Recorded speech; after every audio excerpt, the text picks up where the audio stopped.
Good day to you all. Welcome to our Monday Assembly. I was going to do a follow-up to our assembly on perseverance last week. However, something happened last week that have made me put that assembly on pause. We'll come back to the chimp and the inner chimp next Monday. Something happened. I saw something last week that was so exciting and I feel so important that I felt I needed to share it with you all. So there's a video at the end of this assembly. Some of you will have seen it already on the news. Some of you will need to watch it more than once, like I did, to hear everything that's being said. Some of the ideas in the video are a little bit grown up, but if the ideas are difficult to grapple with, the presentation, the rhythm and the delivery of the poem that you're about to hear can be enjoyed by everybody. The video is of an American poet called Amanda Gorman, and it's the poem that she performed at the special event that marked the start of Joe Biden's time as President of America last week. Now, there are many things that are remarkable about the poem and about Amanda Gorman and all her poems.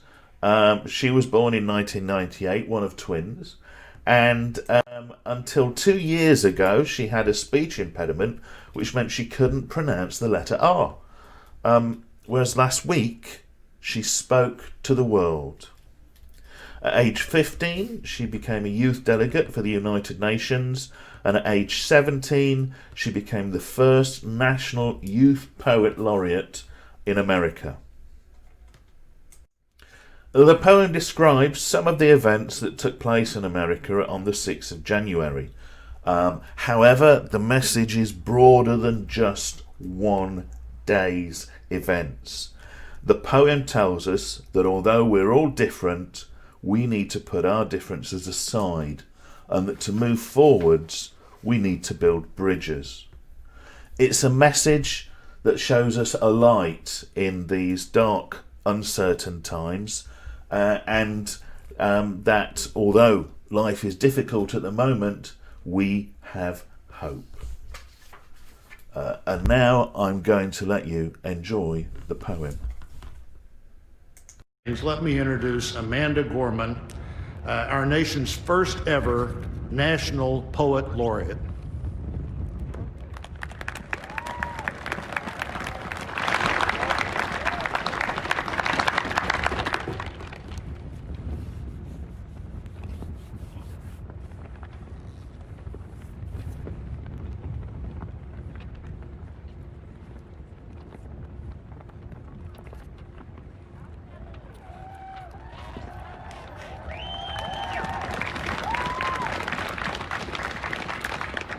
Mr. President, Dr. Biden, Madam Vice President, Mr. Emhoff, Americans, and the world. When day comes, we ask ourselves, where can we find light in this never-ending shade? The loss we carry, a sea we must wade. We've braved the belly of the beast. We've learned that quiet isn't always peace, and the norms and notions of what just isn't always just is.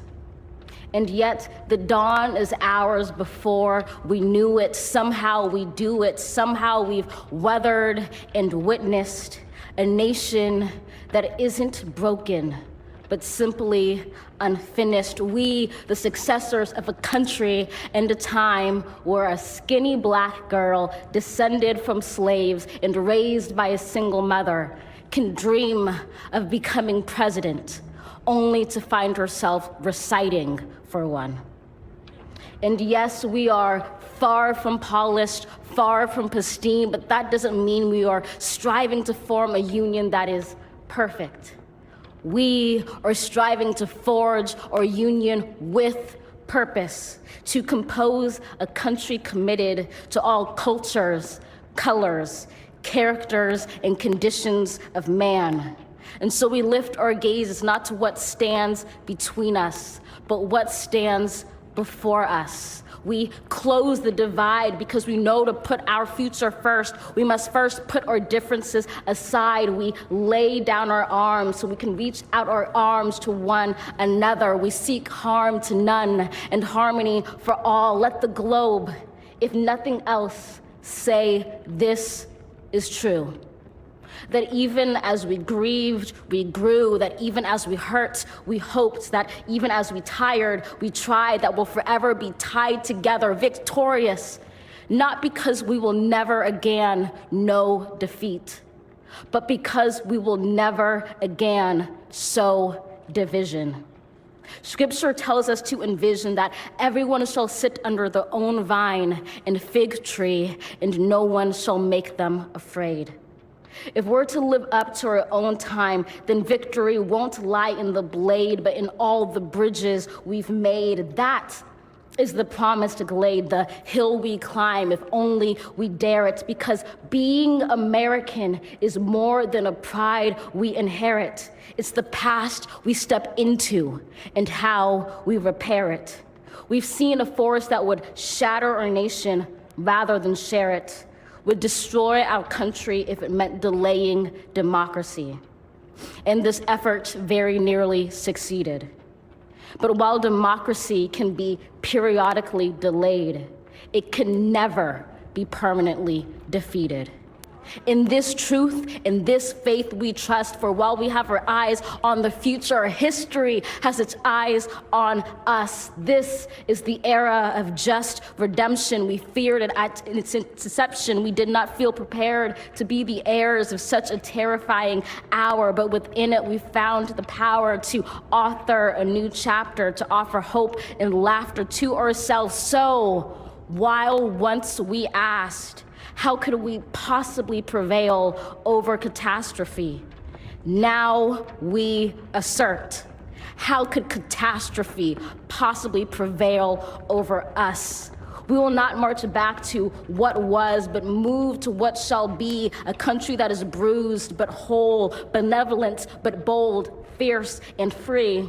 We will not be turned around or interrupted by intimidation, because we know our inaction and inertia will be the inheritance of the next generation. Our blunders become their burdens. But one thing is certain: if we merge mercy with might and might with right, then love becomes our legacy and change our children's birthright. So let us leave behind a country better than the one we were left. With every breath from my bronze-pounded chest, we will raise this wounded world into a wondrous one. We will rise from the gold-limbed hills of the West. We will rise from the wind-swept Northeast, where our forefathers first realized revolution. We will rise from the lake-rimmed cities of the Midwestern states. We will rise from the sun-baked South. We will rebuild, reconcile, and recover in every known nook of our nation, in every corner called our country. Our people, diverse and beautiful, will emerge battered and beautiful. When day comes, we step out of the shade, aflame and unafraid. The new dawn blooms as we free it. For there is always light, if only we're brave enough to see it, if only we're brave enough to be it. Wow. How's that for a national debut? Most of us will remember where we were when we heard Joe Biden take the oath of office, give his inaugural address. We will all remember when we heard Amanda Gorman speak to the world as America's first National Youth Poet Laureate.